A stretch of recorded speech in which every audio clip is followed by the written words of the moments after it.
idol. Lagyan natin, applyan na natin ng gamot.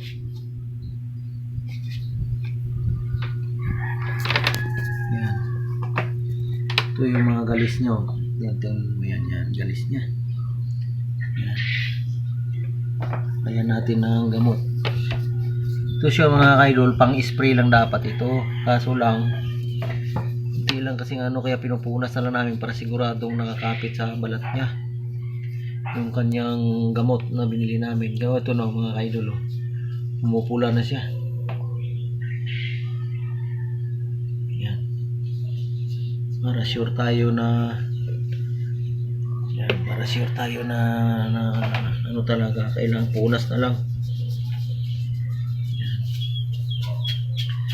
Yan, lahat ng mga ano niya sa katawan punasan natin para matanggal yung kanyang galis. Yan, ganun lang kadali mga idol. Yan. Yan. Ito mga idol, tingnan mo yung galis nyo. Yan. Yan, napakaganda ng ano nito, effective to mga idol kasi order sa Lazada ito.